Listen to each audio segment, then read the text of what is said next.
Maka mari saudara sekalian, mari kita membuka Alkitab kita, Wahyu pasal yang kedua, ayat 12 sampai ayat yang ke-17.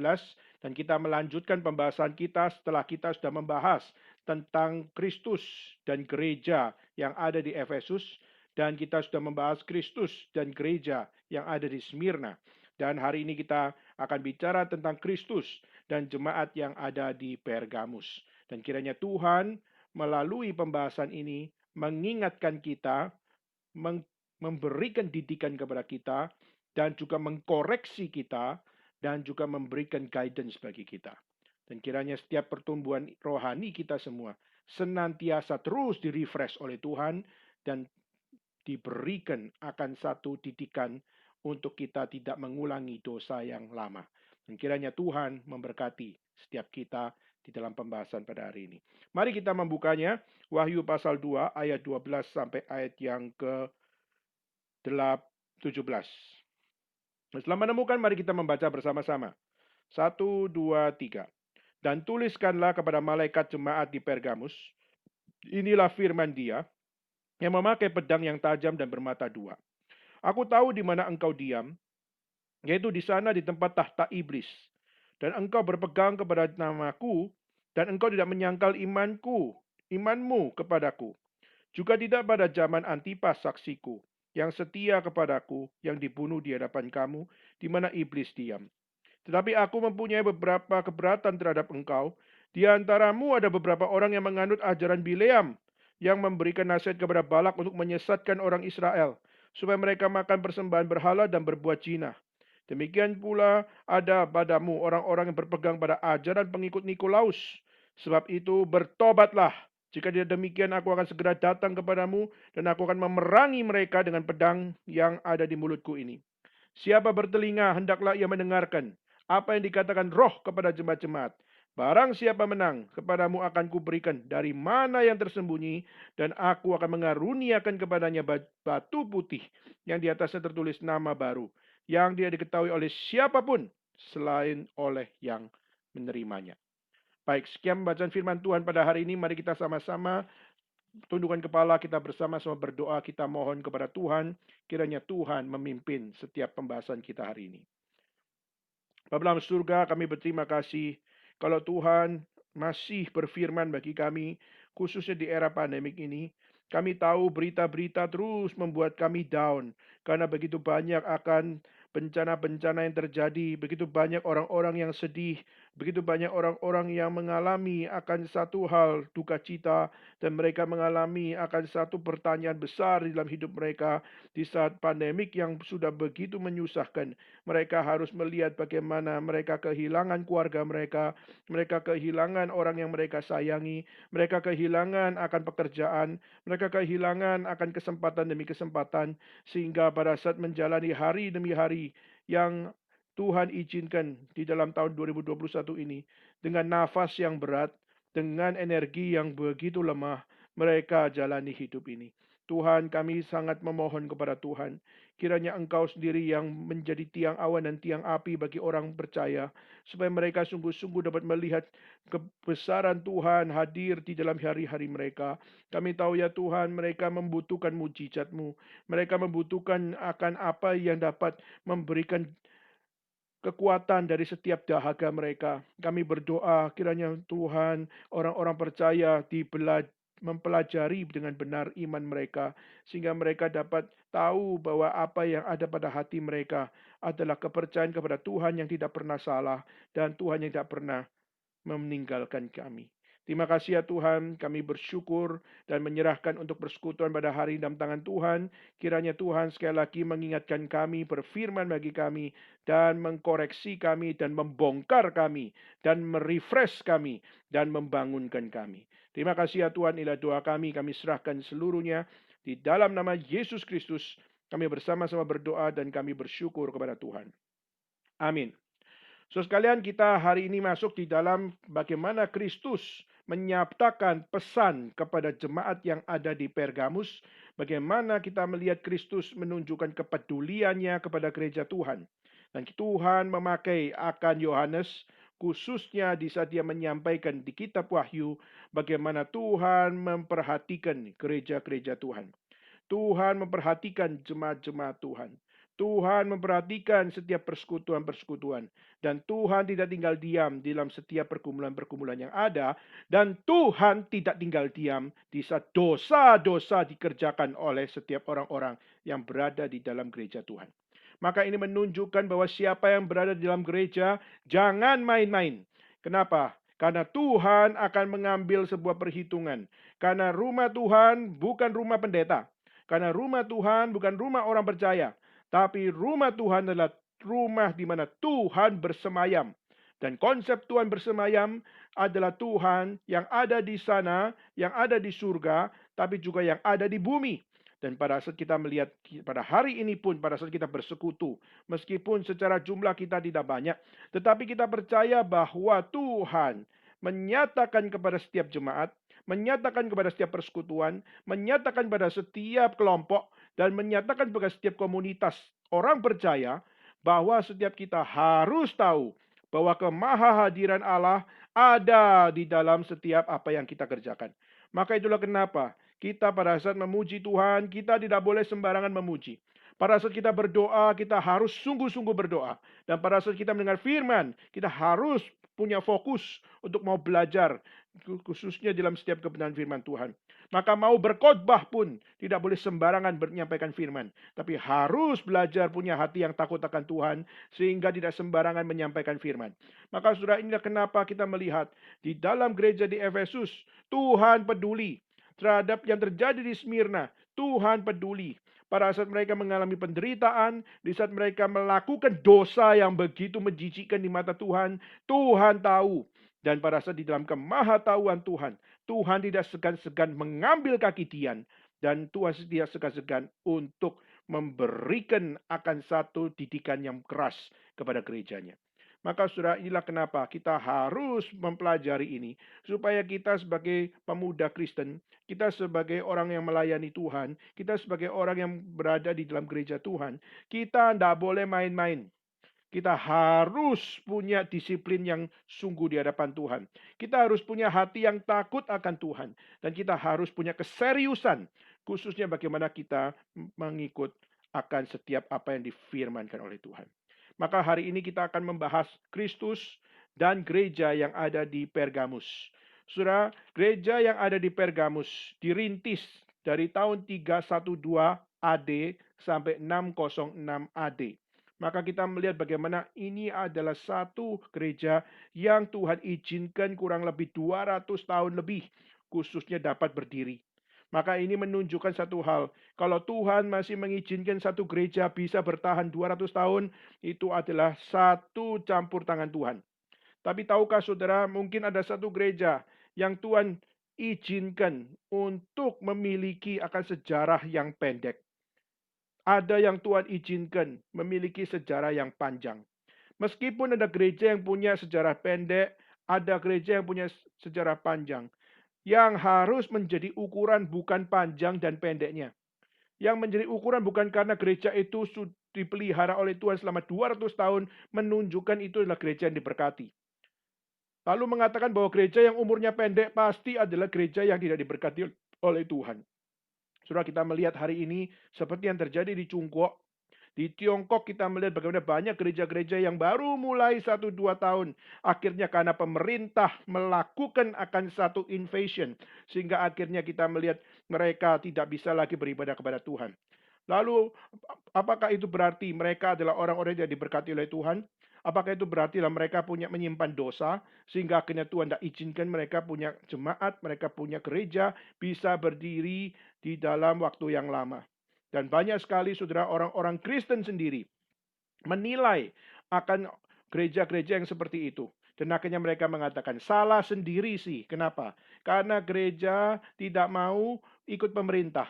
Karena gereja justru jadi underground church. Underground church yaitu tidak mau ikut pemerintah. Sehingga ini menjadi satu semangat di mana apa? Gereja yang tidak mau ikut pemerintah. Maka sewaktu-waktu gereja itu akan mati. Sewaktu-waktu gereja itu akan kolaps. Dan sewaktu-waktu gereja itu akan dihanguskan oleh pemerintah. Sehingga mereka mengatakan gereja yang tidak ikut pemerintah, maka itu adalah gereja yang pasti umurnya pendek. Dan memang saudara kita melihat underground church banyak sekali, khususnya yang ada di China. Mereka adalah gereja yang berumur pendek. Mereka cuma sementara melayani di dalam beberapa puluh tahun saja. Dan banyak orang-orang yang tidak sedikit mengatakan bahwa apa itu adalah ulah karena mereka tidak mau ikut pemerintah. Saudara, dalam hal seperti ini, kita melihat ini bukan kebenaran. Kenapa? Tidak menjamin gereja yang puluhan tahun adalah gereja yang pasti beres. Tidak menjamin gereja yang bisa mungkin ratusan tahun adalah gereja yang beres. Dan kita melihat hari ini yang ada di Tiongkok hari ini banyak gereja-gereja, khususnya established church, khususnya gereja pemerintah. Mereka bisa punya akan sejarah lama luar biasa. Mereka bisa mungkin 10 tahun, 50 tahun. Sedangkan on the ground church umurnya sangat pendek luar biasa. Tetapi bukan menjamin bahwa yang punya umur panjang, mereka pasti adalah gereja yang beres. Nah, sudah kita melihat Pergamus. Di kota Pergamus, ada satu gereja yang dirintis. Dan sudah dirintis kurang lebih 200 tahun lebih. Tapi di dalam 200 tahun gereja ini dirintis sampai akhirnya menjadi gereja yang established. Kita melihat bagaimana di dalam 200 tahun Tuhan izinkan gereja ini berdiri. Kita pun dapat belajar dari gereja ini. Bukan kita belajar dari hal yang positif, tetapi kita belajar dari apa yang menjadi dosa dari gereja ini. Maka saudara, kiranya Tuhan membukakan kita punya hati untuk kita rela belajar. Rela belajar dari apa yang baik, juga rela belajar dari apa yang Tuhan tidak suka. Khususnya bagaimana kita bergereja. Oke, saudara, kita kembali, saudara. Kota Pergamus adalah kota yang bagaimana? Nah, saudara, saya ingin liturgis bisa tolong bantu saya untuk share screen, yaitu bagaimana kita melihat kota Pergamus. Ya, jadi coba saudara lihat kota Pergamus.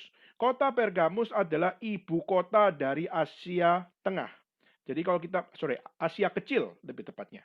Jadi kalau kita melihat Pergamus adalah ibu kota, khususnya kota yang utama yang berada di Asia Kecil. Dan kita melihat di situ bagaimana minggu lalu kita sudah bahas tentang Efesus, kita sudah bahas tentang Smyrna. Nah, Smyrna dan Efesus adalah kota besar, saudara. Tetapi saudara, meskipun mereka adalah kota besar, secara geografi, Pergamus adalah kota yang paling besar dari semua.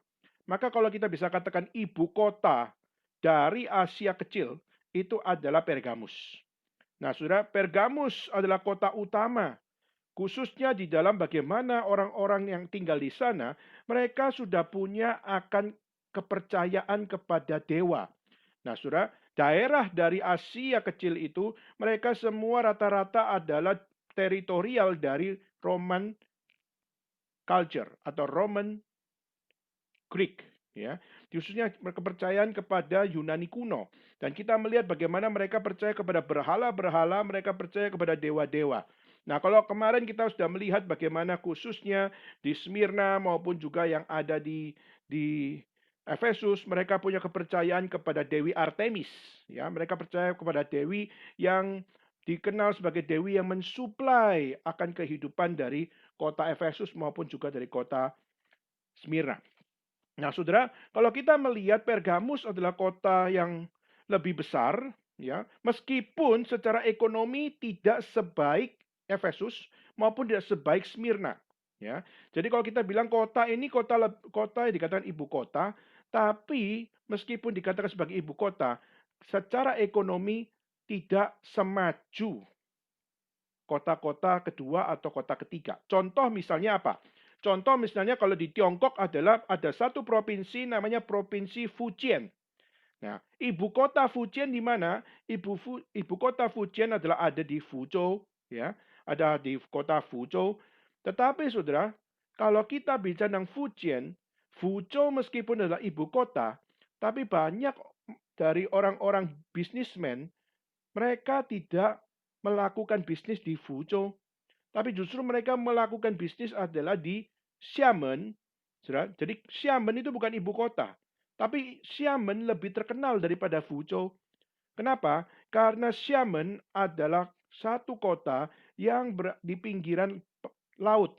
Sehingga transito perdagangan itu berjalan begitu cepat. Sedangkan yang ada di Fuzhou itu sedikit masuk ke dalam sehingga akhirnya sulit sekali untuk bisa memiliki akan dinamika di dalam perdagangan. Nah, maka seperti yang ada di Fujian, bagaimana Fuzhou adalah ibu kota, tapi Xiamen itu jauh lebih memiliki akan satu hal yang unik, khususnya di dalam pengaruh dari bidang-bidang yang ada. Nah, saudara, itulah kenapa kalau saudara pergi ke Fujian, saudara tidak akan temukan pesawat yang namanya Fuzhou Airline. Meskipun baru-baru ini baru muncul. Tapi saudara, kalau kita lihat di daerah Fujian, di situ ada satu airline namanya Xiamen Airline. Dan Xiamen Airline itu adalah bukan kota pertama. Kata Xiamen itu bukan kota pertama, adalah kota kedua. Tetapi justru punya perdagangan ekonomi jauh lebih dinamis daripada yang ada di Fuzhou. Sehingga akhirnya kita melihat yang lebih diangkat adalah apa yang bisa dilakukan di kota Xiamen, bukan di Fuzhou. Nah, saudara, hal yang sama terjadi yaitu apa? Pergamus adalah satu kota. Pergamon adalah satu kota, di mana dikatakan sebagai ibu kota. Tetapi meskipun dia adalah ibu kota, dia secara ekonomi tidak sedinamis dari Efesus maupun Smyrna di dalam dan kota-kota yang lain, khususnya di dalam area Asia kecil. Nah, saudara, meskipun demikian, Pergamus dikenal sebagai satu kota utama dari berhala dewa-dewi Yunani kuno. Nah, saudara, meskipun mereka juga punya kepercayaan kepada Dewi Artemis, ya. Jadi, kalau kita melihat mereka juga punya kepercayaan pada Dewi Artemis, coba lihat di slide berikutnya. Di dalam slide berikutnya, ini adalah satu kuil, saudara. Jadi, saudara lihat ini adalah kuil yang direplika. Ya, jadi ini adalah replika dari kuil Pergamus yang sekarang ada di Berlin. Jadi di Berlin ada satu museum yang namanya adalah Pergamon Museum, Pergamon de Museum. Nah, di dalam Pergamon de Museum itu ada replika-replika dari kejayaan Greek kuno. Nah, kita melihat yang ada di layar itu adalah kuil Artemis. Nah, saudara, kuil Artemis yaitu kuil dari satu dewa atau satu dewi yang mensuplai setiap doa dari orang-orang yang berdoa di atas nama Artemis. Nah, saudara, di atas kuil inilah kita melihat banyak orang-orang menyukai akan beribadah. Dan mereka rajin dan mereka tekun, khususnya laki-laki. Mereka suka sekali untuk melakukan ibadah di sini. Sudah bahkan mereka lebih rajin daripada mereka ke gereja. Bahkan orang gereja pun ada yang diam-diam juga ikut-ikutan di dalam ibadah di kuil Artemis ini. Kenapa, saudara? Karena di kuil Artemis ini, kalau kamu mau disucikan, maka kamu harus disucikan menurut cara dari kuil Artemis. Maka bagi para pria, kalau kamu berdosa, maka kamu kalau pergi ke kuil Artemis, maka kamu akan disucikan melalui apa? Kamu akan disucikan melalui holy sex. Ya. Dengan satu hal kamu akan berhubungan seksual dengan perempuan-perempuan yang adalah perawan yang ada di kuil tersebut. Dan di saat kamu berhubungan seks di dalam kuil tersebut, maka setelah engkau melampiaskan nafsumu, maka kamu adalah orang yang diberikan hidup baru. Kamu diberikan refresh di dalam kehidupan kamu. Sehingga kamu adalah orang yang sudah tidak lagi berdosa. Nah, saudara, maka ini menjadi satu daya tarik. Bagaimana gereja kalau mengatakan kamu mau disucikan, kamu harus minta ampun sama Tuhan. Kamu harus bertobat. Kamu harus terima Yesus sebagai juru selamat. Dan kamu harus rela mati demi imanmu dan sebagainya. Sedangkan di kuil Artemis, kamu kalau mau disucikan, kamu datang ke kuil, kamu bersama dengan perempuan-perempuan yang suci di kuil ini, dengan kamu melampiaskan nafsu, maka kamu disucikan. Maka kalau kita tanya secara manusia, kita lebih suka yang mana? Kalau ada gereja yang melakukan seperti yang terjadi di kuil, kita pasti akan rajin luar biasa. Tapi karena kita disuruh minta ampun sama Tuhan, kita harus bertobat, kita harus sangkal diri. Aduh, berat banget ya ikut Tuhan ya. Dan akhirnya kita merasa bahwa apa ikut Tuhan itu capek luar biasa. Lebih baik saya ikut kuil Artemis. Dan di kuil Artemis saya punya nafsu dilampiaskan. Saya dibebaskan. Dan saya menikmati ibadah. Dan itulah yang terjadi khususnya di Pergamus. Maka budaya Romawi, budaya Greek kuno yang ada di kota Pergamus menjadikan kota Pergamus terkenal luar biasa. Kenapa? Karena banyak dari mereka menyembah kepada dewa-dewi kuno yang ada di dalam budaya Greka. Tapi dengan maksud untuk apa? Mereka menikmati setiap apa yang ada di dalam imoralitas ibadah. Maka itulah kenapa kita melihat pergumulan yang ada di Asia Kecil adalah gereja-gereja yang dirintis di situ.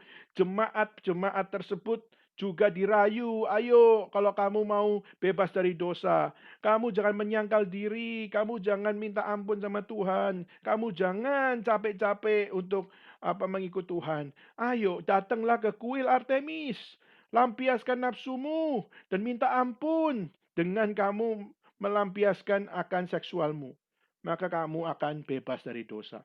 Saudara, cara-cara seperti ini adalah cara-cara yang sangat jahat, sehingga akhirnya imoralitas merusak orang-orang beragama.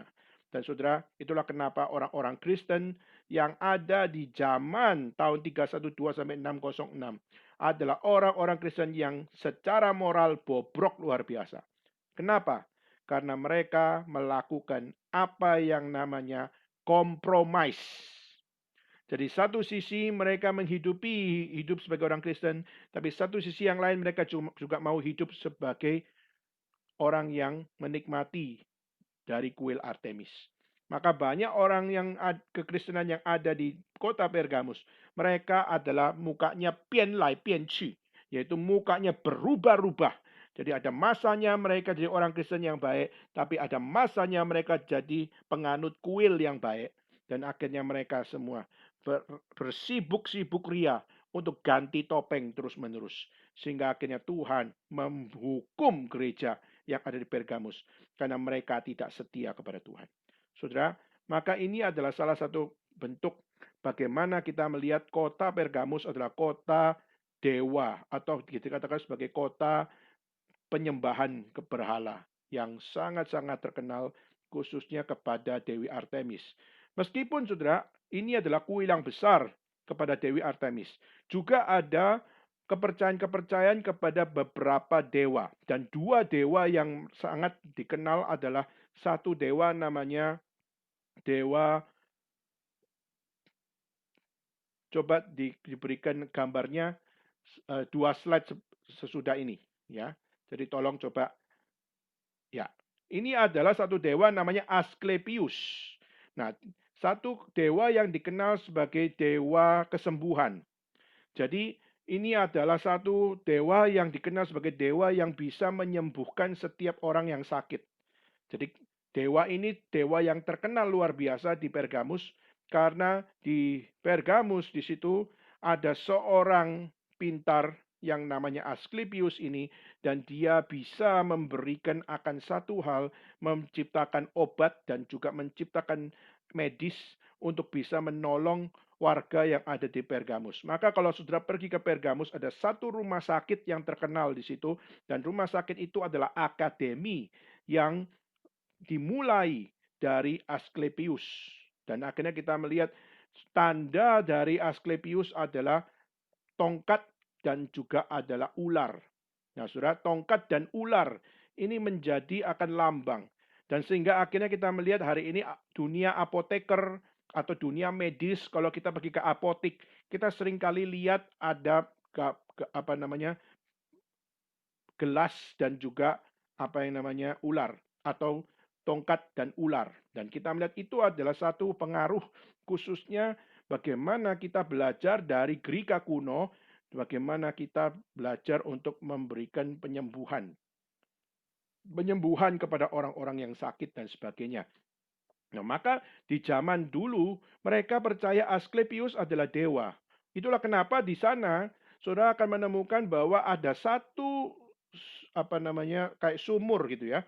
Atau satu tempat air di mana tempat air itu dipercaya adalah memiliki satu manfaat yang magis.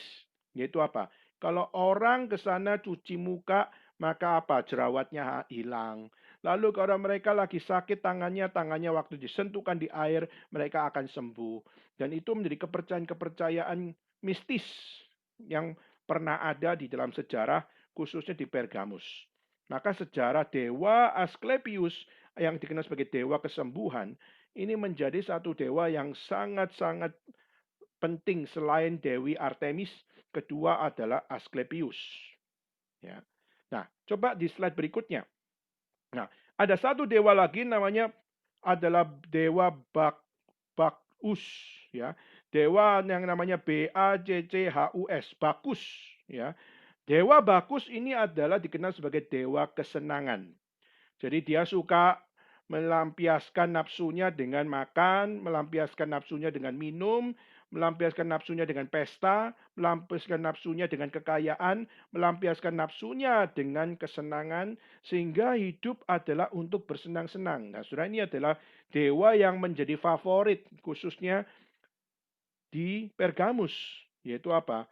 Di mana engkau kalau percaya kepada Dewa Bacchus, maka engkau akan hidup di dalam kesenangan. Kamu akan hidup di dalam satu hal, hidup adalah untuk bersenang-senang.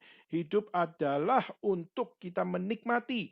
Maka lampiaskan semuanya, lakukan semuanya, karena kita memiliki hidup adalah untuk menikmati. Nah, saudara, maka ini adalah satu gambaran-gambaran bagaimana kita melihat bagaimana dewa-dewa yang ada di sana adalah dewa kesembuhan, adalah dewa kesenangan, lalu juga Artemis adalah dewa yang memberikan setiap kenikmatan dan sebagainya. Maka dewa-dewa ini mendominasi setiap karakter-karakter yang ada di dalam jemaat maupun masyarakat yang ada di Pergamus.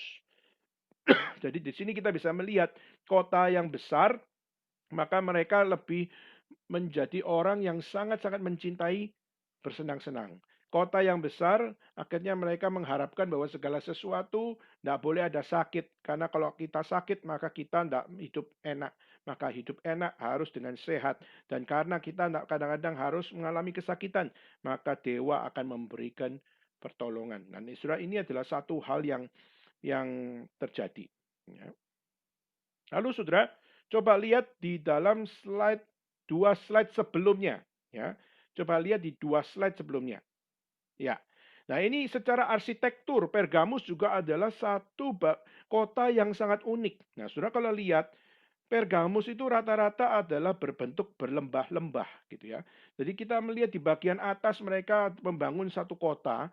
Nah, di bawah itu kita melihat seperti tangga yang berbaris ke atas itu atau berbaris ke bawah itu adalah satu stadium, mini stadium, di mana saudara di dalam tempat tersebut mereka biasanya bagaimana mengisi hari-hari mereka.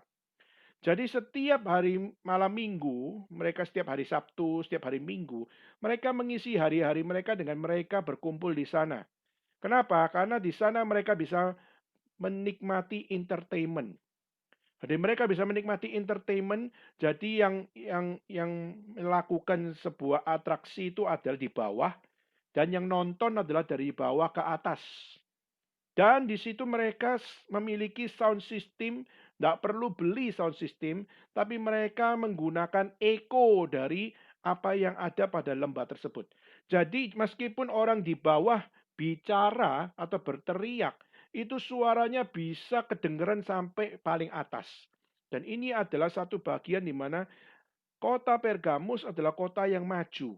Bahkan kota entertainment. Dan bahkan kota kita bisa katakan arsitektur. Maupun kota di dalam bagaimana membuat sebuah ruang. Untuk bagaimana kita menikmati sebuah atraksi dan sebagainya. Maka kita melihat ini adalah kota yang maju luar biasa. Dan mereka memiliki akan desain yang luar biasa. Dan mereka juga punya akan satu hal, yaitu mereka punya akan satu imajinasi yang luar biasa. Nah, ini salah satu kelebihan yang ada pada kota Pergamus. Jadi biasanya Sabtu Minggu mereka berkumpul di situ, mereka menikmati tari-tarian, mereka menikmati akan orang-orang yang menyanyi, lalu mereka yang membuat komedi maupun mereka yang juga melakukan sebuah drama dan sebagainya. Maka disitulah kita melihat ini menjadi sebuah pusat entertainment. Ya, pusat entertainment dari Pergamus. Dan juga saudara, Pergamus juga terkenal dengan perpustakaannya. Sayangnya saya belum masukkan foto di sini, tapi ada perpustakaan Pergamus yang dikenal di zaman itu adalah kedua yang terbesar. Jadi terkenal sebagai satu tempat perpustakaan yang terbesar yang kedua. Yang pertama adalah di Alexandria. Yang kedua adalah ada di Pergamus. Nah, saudara bisa perhatikan di mana ada satu kota, lalu juga ada perpustakaan, dan perpustakaannya adalah perpustakaan yang besar, maka saudara ini menunjukkan berarti apa? Berarti kota tersebut bukan kota sembarangan. Karena kota tersebut adalah kota ilmu pengetahuan, kota di mana mereka punya universitas, mereka punya akademi, mereka juga punya akan apa yang namanya pusat-pusat pelatihan, untuk pembelajaran dan sebagainya. Jadi kota Pergamus juga adalah kota pendidikan. Nah, saudara bisa bayangkan, berarti ilmu pengetahuan, sains, dan mereka juga belajar banyak hal, mereka punya pengetahuan banyak hal, mereka punya budaya juga begitu maju, bahkan mereka juga secara dunia entertainment pun mereka juga paham betul bagaimana memakai satu lembah itu untuk menjadi sebuah semi kolosium gitu ya. Nah, saudara, pada saat kita melihat hal seperti ini, inilah yang begitu megahnya pernah ada di abad 312 sampai 606. Tetapi saudara, meskipun demikian, kita melihat bagaimana ini oleh Tuhan dikatakan ini adalah tahta iblis. Oke, terima kasih dan mungkin share screen-nya bisa dimatikan. Nah, saudara, inilah yang dikatakan oleh Yohanes bahwa ini adalah tahta iblis yang ada di bumi. Kenapa tahta iblis ada di bumi? Karena di kota ini melalui budayanya, melalui agamanya, melalui kepercayaannya, melalui sains, melalui ilmu pengetahuan, dan melalui setiap apa yang menjadi keunikan yang ada pada kota Pergamus. Mereka tidak memuliakan Tuhan. Mereka menjauhi Tuhan, mereka bahkan melawan Tuhan, mereka bahkan tidak berpihak kepada Tuhan. Mereka lebih suka melacurkan diri bersama dengan dewa-dewi yang mereka percaya. Maka itulah kenapa si Yohanes mengatakan bahwa tahta iblis ada di bumi. Pasal 2 ayat 13. Kita lihat bagaimana aku tahu di mana engkau diam. Yaitu di sana di mana? Di Pergamus. Yaitu di tempat tahta iblis. Nah, saudara, ini menunjukkan sebuah hal di mana kita yang seharusnya tinggal di satu kota, kita tahu bahwa iblis tidak tinggal diam untuk bagaimana untuk menyatakan kuasa iblis.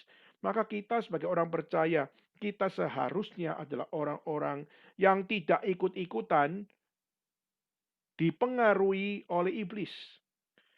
Kita yang seharusnya tidak kompromi terhadap iblis. Kita seharusnya yang tidak berani berkata no terhadap iblis. Tetapi justru kita melihat yang dikatakan oleh Yohanes adalah, aku tahu di mana engkau diam, yaitu di sana tempat tahta iblis. Dan engkau berpegang kepada namaku, dan engkau tidak menyangkal imanmu kepadaku, juga tidak pada zaman Antipas saksiku yang setia kepadamu yang dibunuh di hadapanmu di mana iblis diam. Menunjukkan yaitu apa? Bahwa jemaat yang ada di Pergamus adalah jemaat yang kompromi. Mereka punya iman kepada Tuhan, tapi mereka juga ikut berdarah tangannya. Mereka ikut Tuhan, tapi mereka juga ikut melacurkan diri. Mereka juga ikut Tuhan, tapi mereka juga melakukan dosa. Mereka ikut Tuhan, tapi mereka juga mendukakan hati Tuhan. Maka Tuhan berkata, bahwa aku tahu di mana engkau diam. Berarti Tuhan tidak segan-segan untuk memperhatikan bahwa apa yang kau lakukan di kota itu, yang kau sudah lakukan dengan tidak benar, aku tahu. Jadi kita jangan sembarangan mengatakan bahwa berhak melakukan segala sesuatu karena tidak ada seorang pun yang tahu. Tuhan tahu. Nah, maka dikatakan di mana kamu berada, di situ adalah tempat tahta iblis. Nah, saudara, kalau kita melihat iblis itu ada di mana sih? Tahta iblis, kerajaan iblis itu ada di mana sih?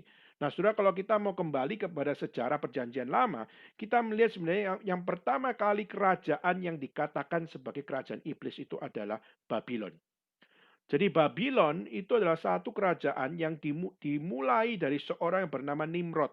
Saudara bisa lihat dalam Kejadian pasal 10 ayat 9 dan 10 di situ, di mana Nimrod adalah anak dari seorang bernama Kusi, di mana Kusi adalah anak dari Ham.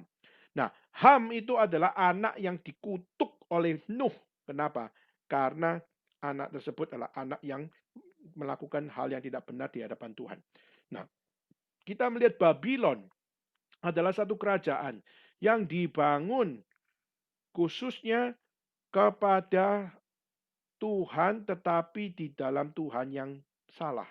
Yaitu mereka melawan Tuhan yang sesungguhnya, mereka menganggap dirinya sebagai Tuhan. Maka saudara, di dalam budaya Babylon kita melihat Nimrod adalah manusia. Tapi Nimrod akhirnya disembah menjadi dewa. Dan ibu dari Nimrod juga dijadikan ratu surga. Sehingga akhirnya Nimrod yang adalah manusia biasa jadi dewa. Lalu ibunya dipanggil Semiramis, yaitu menjadi ratu surga. Nah, saudara, kalau kita melihat budaya ini, akhirnya di satu budaya yang menyebar. Dari budaya Babilonia, Persia, lalu masuk ke Asyur, lalu kita melihat masuk ke berbagai macam budaya dari begitu banyak kerajaan-kerajaan.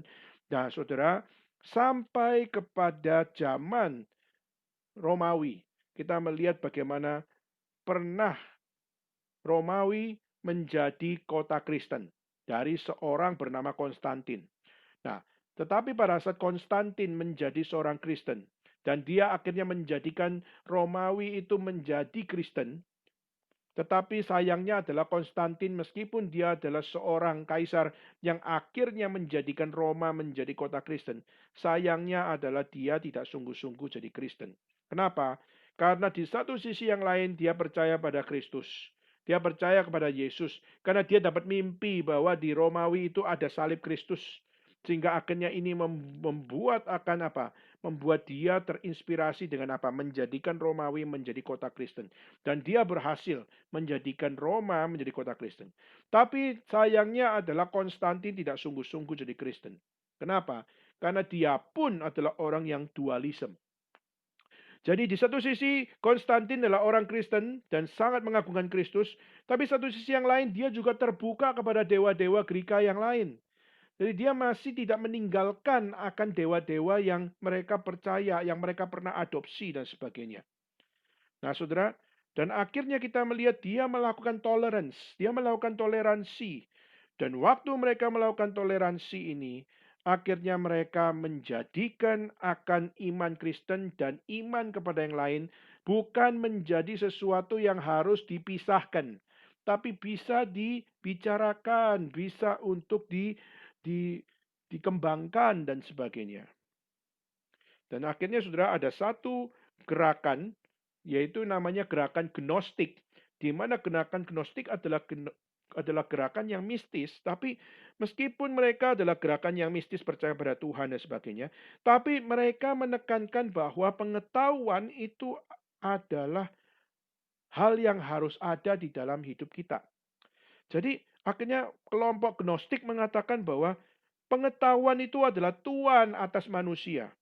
Jadi kita itu hidup jangan untuk hanya sekedar berkata aku orang berdosa, aku harus diampuni oleh Tuhan, aku harus menerima akan keselamatan dari Tuhan. Nah, kelompok Gnostik mengatakan itu adalah satu hal yang melemahkan kita. Justru kita jadi orang percaya, kita harus menjadi orang yang memiliki pengetahuan, memiliki sains. Maka sains adalah tuan atas hidup kita.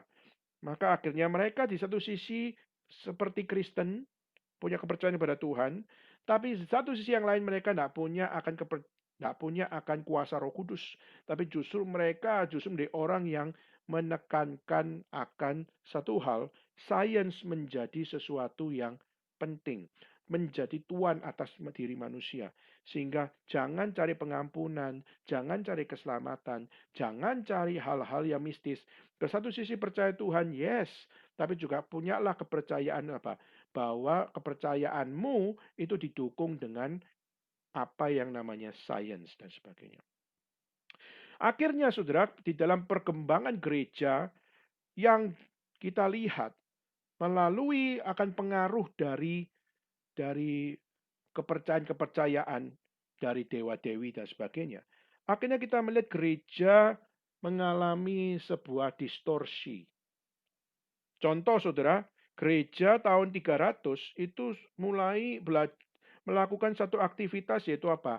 Gereja waktu itu mulai melakukan berdoa untuk orang mati. Jadi sebenarnya kitab suci mengatakan kalau sudah mati ya sudah itu sudah di dalam Tuhan. Jadi seperti anak muda waktu dikatakan aku mau pulang untuk menguburkan orang tuaku. Tapi Tuhan mengatakan apa? Bahwa kalau orang tuamu kalau masalah mati dan sebagainya itu sudah dijamin oleh Tuhan. Tapi kamu harus belajar menyangkal diri, pikul salib dan ikut aku. Nah, saudara, di dalam keadaan seperti itu kita melihat bagaimana orang mati itu adalah satu hal di mana mereka kita tidak perlu untuk berdoa untuk rohnya. Kenapa? Karena rohnya itu sudah ditentukan oleh Tuhan. Jadi kita tidak bisa mengubah, misalnya roh yang ada di neraka kita doakan supaya dia pindah ke surga. Itu adalah satu konsep yang nggak pernah diajarkan kitab suci. Kalau kita melihat Abraham dan orang kaya dikatakan bagaimana apa? Ada jurang pemisah. Maka yang Abraham tidak boleh untuk ke alam maut dan alam maut tidak bisa pergi ke pangkuan Abraham. Ini menggambarkan bagaimana ada jurang pemisah yang tidak bisa dikompromikan. Tapi justru kita melihat gereja mulai mengalami distorsi, yaitu apa? Misalnya 300 AD dikatakan gereja mulai melaksanakan praktek yang namanya mendoakan orang mati. Lalu gereja juga mengharuskan setiap jemaat untuk apa? Memakai kalung salib. Jadi sampai sekarang kita melihat banyak sekali akan budaya bahwa orang Kristen harus pakai kalung salib dan sebagainya.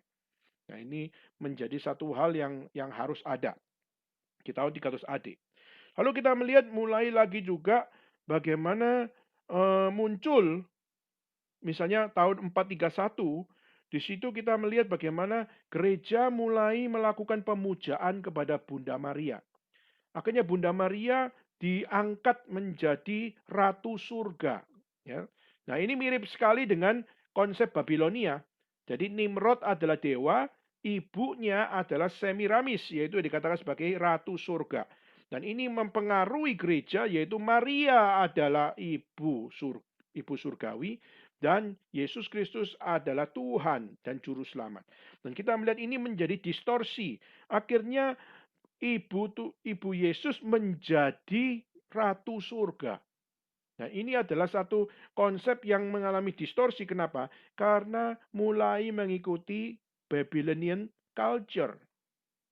Belum lagi kita melihat bagaimana akhirnya mereka tahun 593, saya akan lompat ya karena banyak sekali yang dilakukan. Nah, 593 itu yang dilakukan yaitu apa? Yaitu gereja mengalami satu perombakan doktrinal. Yaitu apa? Yaitu 593 ada satu konsep doktrin yang dibangun yaitu adalah api penyucian.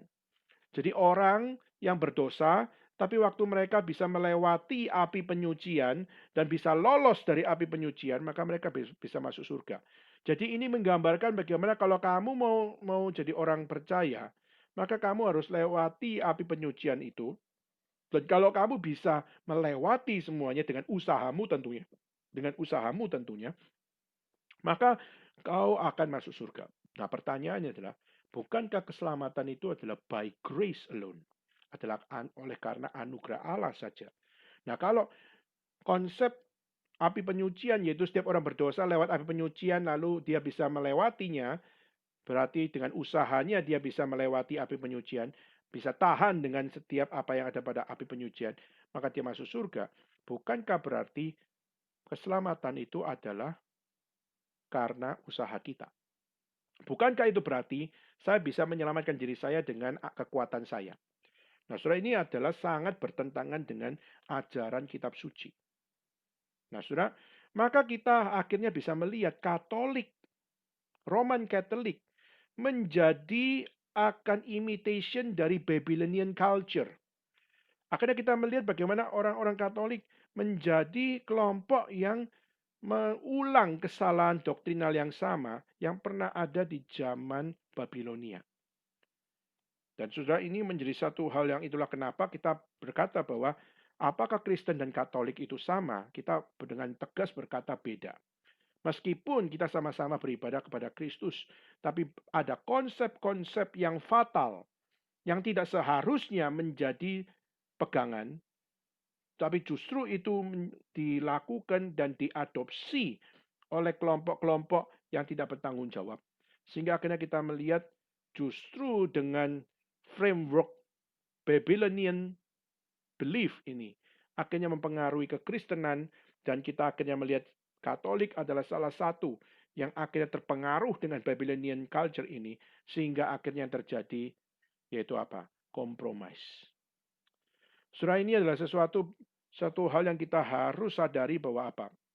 Bahwa kita bukan memaparkan ini dengan rasa benci, tapi kita harus kembali bahwa kenapa bisa ada perbedaan teaching, kenapa bisa ada perbedaan doktrin, kenapa bisa ada perbedaan dalam pemahaman tentang Alkitab dan sebagainya. Maka kita mau tidak mau kita harus kembali kepada sejarah dan menemukan bahwa pengaruh mana yang melakukan kompromis. Nah, saudara, kita melihat sejak dari Babylonian, kita melihat bagaimana orang-orang Israel pun juga banyak mengalami akan satu hal kompromi. Kita melihat bagaimana waktu bangsa Israel ada di Mesir, mereka berkompromi. Waktu dengan Moab, mereka kompromi. Waktu dengan Asyur, mereka kompromi. Kita melihat bangsa Israel pun juga adalah bangsa yang tidak sempurna. Maka kalau kita tarik kepada gereja Tuhan, banyak orang di gereja juga tidak sempurna.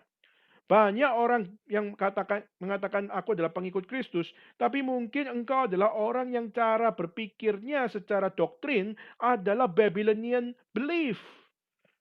Sehingga akhirnya kita banyak sekali kacau di dalam kita punya doktrin, dan toleransi kita itu akhirnya membuat kepercayaan kita itu rusak, saudara. Maka sudah itu kenapa kita harus kembali kepada apa? Kepada apa yang sepatutnya kita bangun. Nah, saudara, saya kembali, saudara.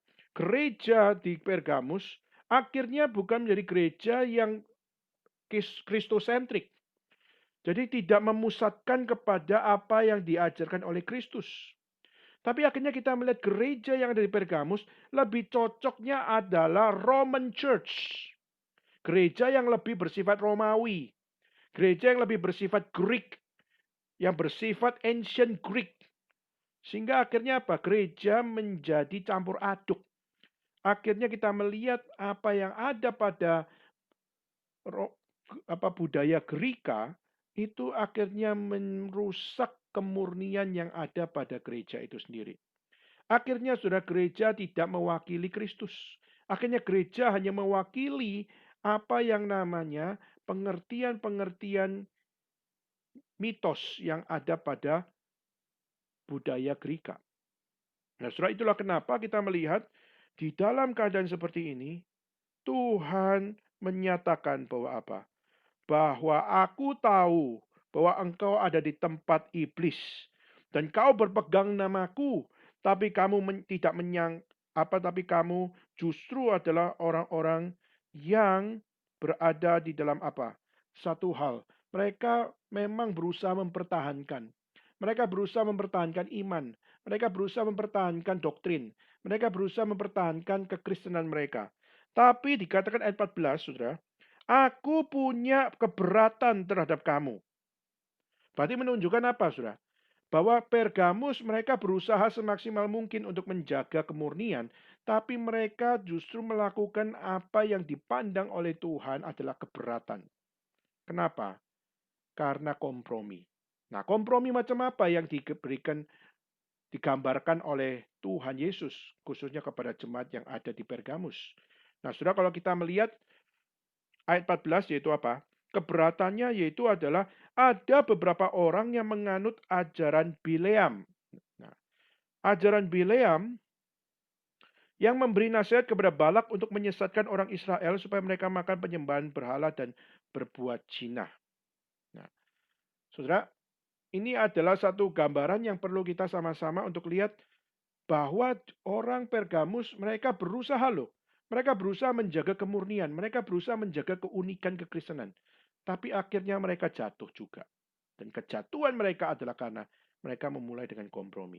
Coba saudara minta untuk Sarah bisa share screen gambar dari nabi namanya Bileam.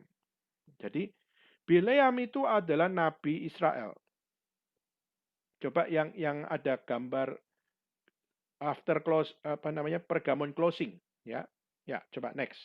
Nah, saudara, ini adalah satu gambar di mana ada satu nabi namanya Nabi Bileam. Ya. Ya, yang gambar tadi. Ya, ini. Nah, jadi ada satu nabi namanya Nabi Bileam dan Bileam adalah nabi Israel. Nah, lalu juga ada raja yang pakai baju merah di situ adalah Raja Balak. Di mana Raja Balak adalah Raja Moab. Ya, Raja Moab berarti adalah raja yang bukan raja Israel, Saudara. Berarti ini adalah bangsa kafir, Saudara. Nah, Balak justru memiliki akan satu hal, yaitu dia punya visi adalah mau menghancurkan bangsa Israel. Nah, karena dia mau menghancurkan bangsa Israel, maka dia pakai cara yaitu dia lobby nabinya Israel. Jadi dia datangi akan nabi Israel, lalu dia lobby dari nabi Israel namanya Bileam, dan dia kasih uang kepada Bileam untuk apa? Coba kamu sebagai nabi, kutuklah bangsa Israel supaya kami bisa mengalahkan mereka. Dan saudara, seorang nabi seharusnya adalah ikut Tuhan, tetapi justru Nabi Bileam karena uang, akhirnya dia mau melakukan apa yang dimau oleh Balak. Yaitu apa? Mengkutuk Israel. Nah, tetapi waktu Bileam mau coba untuk kutuk Israel, Tuhan bekerja untuk bikin dia punya mulut itu mengalami flip. Ya. Sehingga akhirnya apa? Waktu dia mau mengutuk Israel, mulutnya malah memberkati Israel. Dan akhirnya dia coba lagi, mencoba untuk mengutuk Israel, tapi akhirnya mulutnya malah memberkati Israel. Dan waktu dia melakukan semuanya itu, waduh, mulut saya tidak bisa dikotori. Mulut saya sudah dipegang oleh Tuhan untuk tidak boleh melakukan apa yang namanya curse atau melakukan kutuk kepada bangsa Israel. Nah, maka akhirnya Balak mengatakan, waduh kalau gitu bocai dong. Berarti percuma dong, apa aku pakai kamu, aku kasih uang ke kamu, lalu saya suruh untuk nyumpain bangsa Israel, tapi kamu malah jadi memberkati bangsa tersebut. Lalu akhirnya kita melihat Bileam sebagai nabi, tapi akhirnya dia memberikan akan satu usul kepada Balak, yaitu apa? Hancurkan Israel dengan dua cara. Pertama, yaitu apa? Pertama, yaitu dengan bawa bangsa Israel menyembah berhala.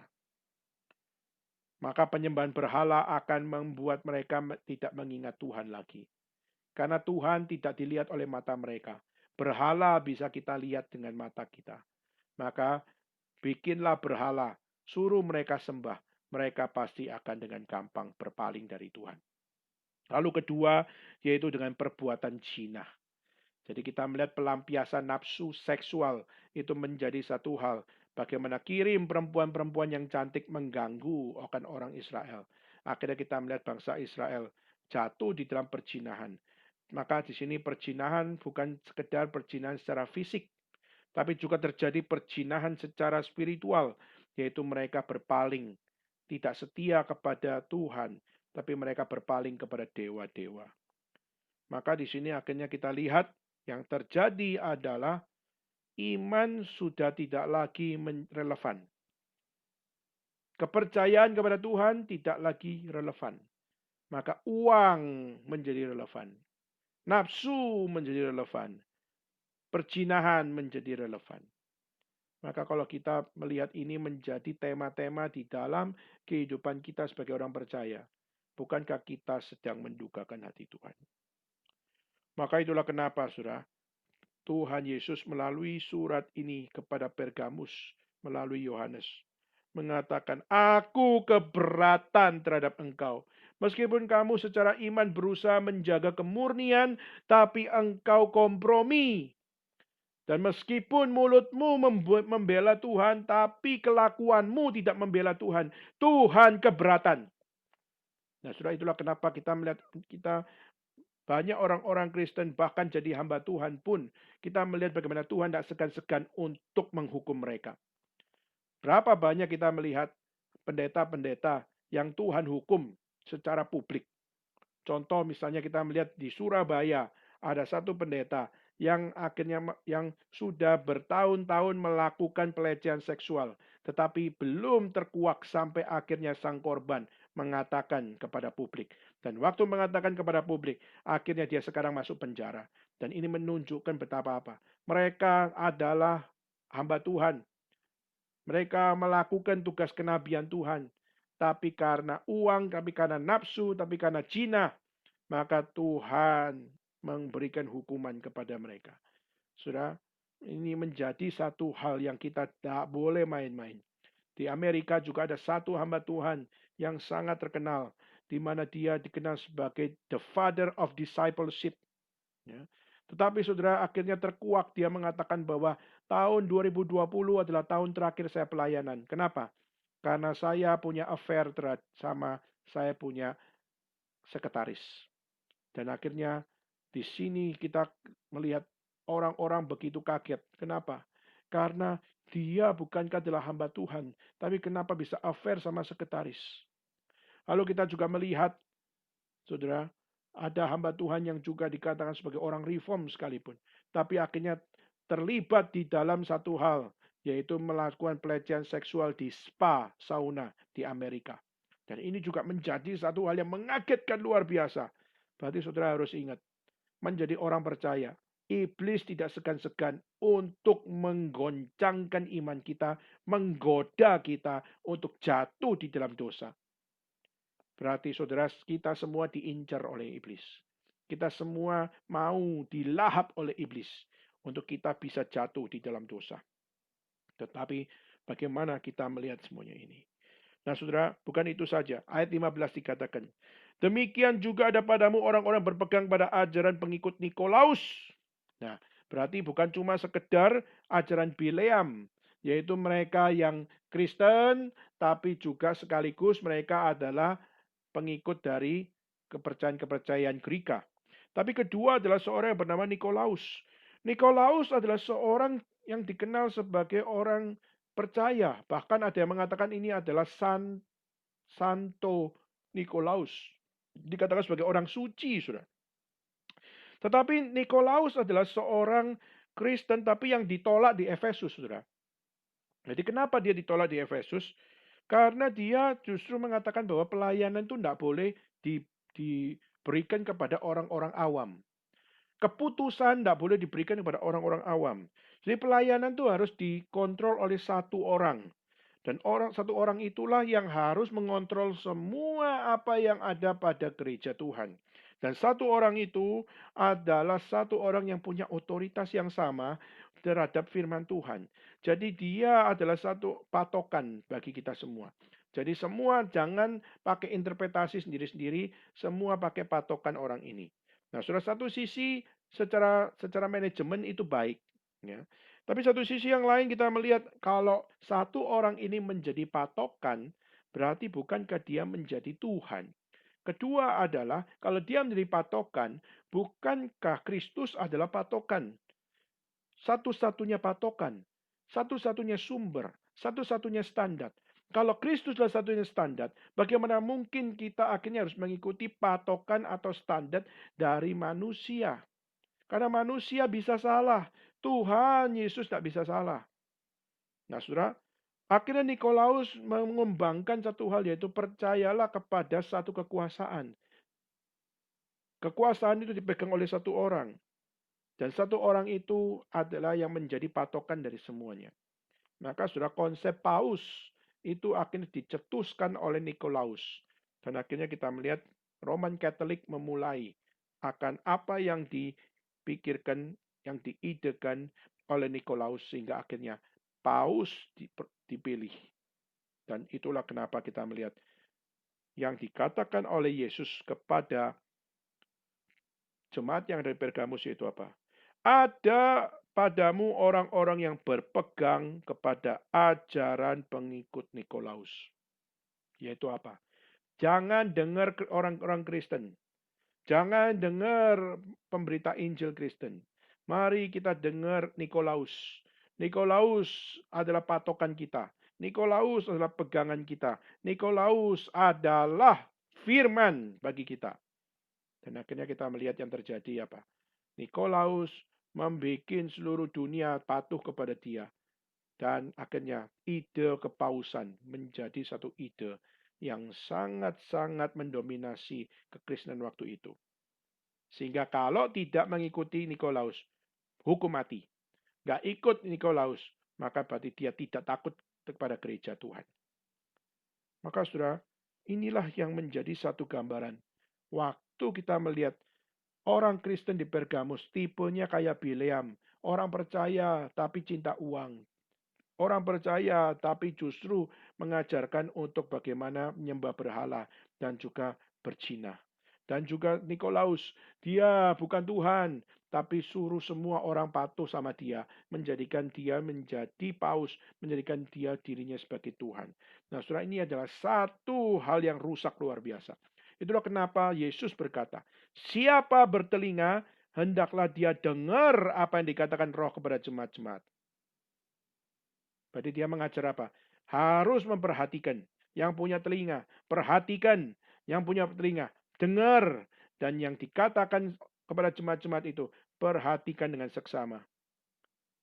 Maka saudara, dan ini bukan hanya sekedar kata dengar, tapi ayat 16 dikatakan apa? Bertobatlah. Berarti yang terjadi pada Nikolaus, Tuhan tidak suka. Yang terjadi pada Bileam, Tuhan tidak suka. Berarti kompromi bukan jalan di dalam iman kekristenan. Berarti kompromi bukan yang menyenangkan hati Tuhan. Maka kita harus bertobat kalau hari ini kita berkompromi. Kita harus bertobat kalau kita hari ini main-main. Kita harus bertobat kalau selama ini kita di orang Kristen. Kita terlalu gampang untuk bercampur aduk. Maka saudara, disitulah kata bertobatlah menjadi penting. Dan kata bukalah telingamu, dengarkan apa yang dikatakan. Maka menunjukkan bahwa apa?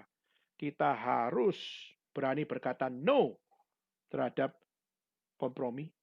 Kita harus dengan taat mendengarkan setiap apa yang Tuhan firmankan dengan berkata no dan kerjakan apa yang harus kita katakan no.